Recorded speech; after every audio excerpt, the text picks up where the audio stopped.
മന്ത്രി എന്നുള്ള നിലയിൽ താങ്കൾക്ക് ഒരു മാസം എത്ര രൂപ ശമ്പളം കിട്ടും? ഇപ്പോൾ യഥാർത്ഥത്തിൽ ബേബിക്ക് അറിയണം, എനിക്കറിയാം. എത്ര കിട്ടും? ബേബിക്ക് ഇപ്പോൾ കിട്ടണത് 27,720 രൂപ. അതെ.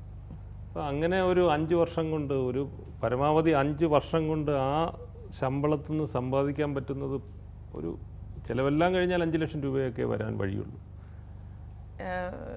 സമ്പാദിച്ചാൽ കണക്ക് നോക്കണത് ഞാനാണ്. ബേബി എനിക്ക് മാസം ബേബി പോലും അല്ല, ബേബിയുടെ കൂടെയുള്ള ഞങ്ങളുടെ സുഹൃത്തായിട്ടുള്ള മുത്തുവാണ് പലപ്പോഴും ആ കവർ എനിക്ക് കൊണ്ടുതരും. ഞങ്ങൾ ശരിക്കും പറഞ്ഞാൽ കഴിഞ്ഞ മുമ്പത്തെ ജൂലൈ വരെ സമ്പാദിച്ചിട്ടില്ല. പണ്ട് ബേബി MP ആയിരിക്കുമ്പോൾ 12 വർഷം ഉണ്ടായിരുന്നല്ലോ, അപ്പോൾ 1000 രൂപ വെച്ചിട്ട് പോസ്റ്റ് ഓഫീസിൽ സേവിങ്സ് ഉണ്ടായിട്ടുണ്ട്. സത്യം പറഞ്ഞാൽ ഈ സമ്പാദ്യം കുറച്ച് നേരത്തെ, കാരണം ഇപ്പോൾ മകനെക്കുറിച്ച് പറയുമ്പോൾ മകൻ ബേബിയുടെ അതേ പാതയാണ് പിന്തുടരുന്നത്.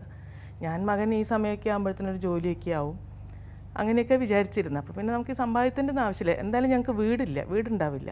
അപ്പോൾ വീടിന് വേണ്ടിയിട്ട് അങ്ങനെ പിന്നെ അങ്ങനെ മോനും അങ്ങനെ സമ്പത്തിൽ താല്പര്യമില്ലാത്ത ആയതുകൊണ്ട് ഞങ്ങൾ സമ്പാദിച്ചില്ല. പക്ഷെ ഒരു ചാരിതാർത്ഥ്യമുണ്ട്. അതുവരെയുള്ള പൈസ പിന്നെ മിക്കവാറും ആരെങ്കിലും സഹായിച്ചോ, ആരെങ്കിലും വീട്ടിൽ എന്തെങ്കിലും ചിലപ്പോൾ ഓല മെയ്യാനായിരിക്കാം, അല്ലെങ്കിൽ ഹെൽത്ത് വല്ല ക്യാൻസർ പേഷ്യൻസ്, അങ്ങനെയൊക്കെ ഞങ്ങൾ അങ്ങനെ ആ ഡെപ്പോസിറ്റാണ് ഞങ്ങൾക്കുള്ളത്. അതുകൊണ്ട് ചാരിതാർത്ഥ്യമുണ്ട്. പലപ്പോഴും മന്ത്രിയായി ഒരു 5 വർഷം മന്ത്രിയായിരിക്കുന്ന ഒരാൾ പിന്നീട് വലിയ വീട്ടിൽ വാഹനത്തിൽ സ്ഥിരം സഞ്ചരിക്കാവുന്നുള്ള സാമ്പത്തിക സുരക്ഷയോടെ ജീവിതകാലം മുഴുവൻ കഴിയുകയും മക്കൾക്ക് ചിലപ്പോൾ അച്ഛൻ്റെ സമ്പാദ്യമായി നല്ലൊരു തുക ബാക്കി വയ്ക്കുകയും ചെയ്യുന്നത് നമ്മൾ കണ്ടിട്ടുണ്ട്. അതെങ്ങനെയാണ് ഈ പൈസ അവർക്കുണ്ടാവും? ഒരു മന്ത്രിക്ക് വരുമാനം എങ്ങനെ ഉണ്ടാവും? അത് ബേബി സാറ് പറയട്ടെ, കാര്യം അദ്ദേഹം മന്ത്രിയാ. അല്ല, അതിന് മുന്നത്തെ സംഭവം എനിക്ക് ഈ സമ്പത്തിൻ്റെ കാര്യം വന്നപ്പോൾ നേരത്തെ പറഞ്ഞല്ലോ, വാടക വീടുകളിൽ ബേബി താമസിച്ചിട്ടുണ്ട്, ചെറുപ്പകാലത്തൊക്കെ ദാരിദ്ര്യം അനുഭവിച്ചിട്ടുണ്ട് ബേബി. പക്ഷെ ഇതൊക്കെ എനിക്ക് വ്യക്തിപരമായിട്ട് അറിയാമെന്ന് വെച്ചാൽ ബേബിക്ക് പോലും അറിയുന്നുണ്ടാവില്ല. ഞാനിങ്ങനെ ഇവരുടെ ഈ ഫാമിലി ഒന്ന് ട്രീഡ് ഒന്ന് നോക്കിയപ്പോൾ ബേബിയുടെ അച്ഛൻ വരുന്നൊരു ഫാമിലി എന്ന് പറഞ്ഞാൽ 100 കണക്കിന് ഏക്കർ ഭൂമി ഉണ്ടായിരുന്ന ഒരു മനുഷ്യൻ്റെ. അതെ, ഓക്കെ. അല്ല, അങ്ങനത്തെ ബാക്ക്ഗ്രൗണ്ടിൽ നിന്ന് വരുന്നത് അത് വേണ്ടെന്ന് വെച്ചിട്ട് വന്നിട്ടില്ല. 100 കണക്കിന് ഏക്കറെല്ലാം മാർക്സ് വിശദീകരിച്ചിട്ടുണ്ട്. അതൊരു തരം പ്രിമിറ്റീവ് അക്യുമുലേഷനാണ്. ഈ ഭൂമി എന്ന് പറഞ്ഞാൽ എല്ലാ മനുഷ്യരുടേതുമാണ്.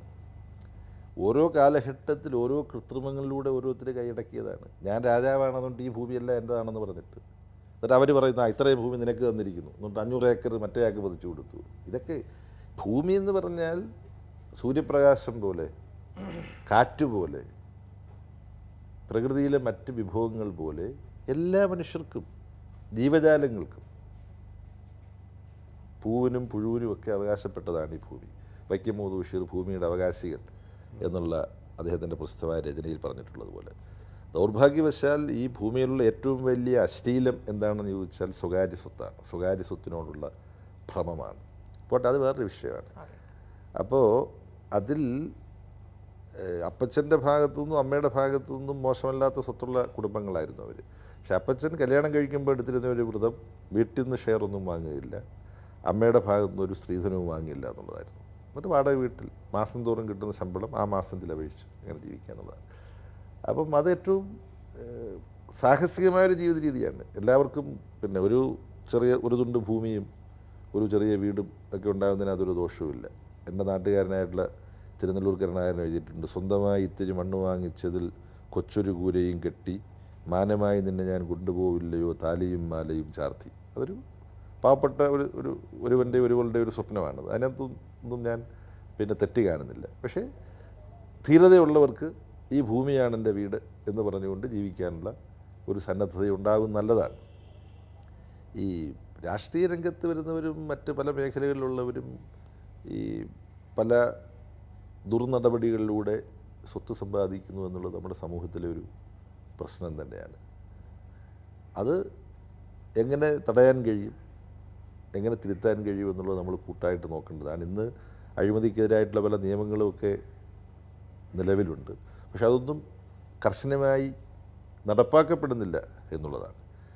പിന്നെ കരാറുകളുടെ ഭാഗമായിട്ട് കമ്മീഷനുകൾ കൈപ്പറ്റുന്ന സമ്പ്രദായം. ഇങ്ങനെ ഒരുപാട് കാര്യങ്ങളുണ്ട്. ഇപ്പോൾ ഇന്നും ഒരു പരിചയക്കാരനായിട്ടുള്ള ഒരാൾ സമീപിച്ചു, ഒരിടത്ത് അഡ്മിഷൻ തരപ്പെടുത്തി കൊടുക്കണമെന്ന് പറഞ്ഞിട്ടാണ്.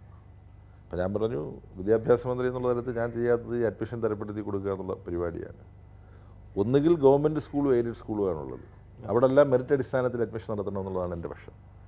Physically challenged, schedule caste, schedule tribe, ഈ വിഭാഗത്തിൽപ്പെട്ട എല്ലാവർക്കും +1 അപേക്ഷ കൊടുത്താൽ അവർക്ക് അഡ്മിഷൻ കൊടുത്തിരിക്കണം. അത് ഗവൺമെൻറ് എടുത്തിട്ടുള്ള തീരുമാനമാണ്. അപ്പോൾ പിന്നെ ഞാൻ ശുപാർശ ചെയ്ത ആർക്കും അഡ്മിഷൻ കിട്ടുന്ന പ്രശ്നമില്ല. പിന്നെ അൺഎയ്ഡഡ് സ്കൂളുകൾ, ആ സ്കൂളുകളുമായിട്ട് എനിക്കൊരു ബന്ധവുമില്ല. അവിടെ അഡ്മിഷൻ കിട്ടണമെങ്കിൽ നിങ്ങൾ വേറെ വഴി നോക്കിക്കോളൂ.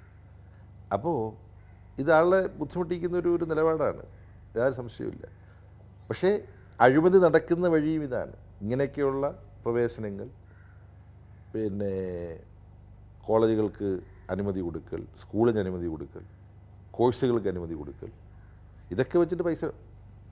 സ്ഥലം മാറ്റം വിദ്യാഭ്യാസ വകുപ്പിലെല്ലാം ഓൺലൈനാക്കിയിരിക്കുകയാണ്. പലർക്കും അറിഞ്ഞുകൂടായത്. വിദ്യാഭ്യാസ രംഗം സ്വിമ്മിംഗ് പൂളാണെന്നാണ് പ്രചരിപ്പിക്കുന്നത്, എന്ന് പറഞ്ഞാൽ കുളം. പക്ഷേ എടുത്തിട്ടുള്ള തീരുമാനങ്ങളെല്ലാം ഈ രംഗത്ത് പലരും അവരുടെ ആദായ മാർഗങ്ങളായിട്ട് കണ്ടിട്ടുള്ളതിന് ക്ലിപ്പിടുക എന്നുള്ളതാണ് ഈ ഗവൺമെൻറ് ചെയ്തിട്ടുള്ളത്.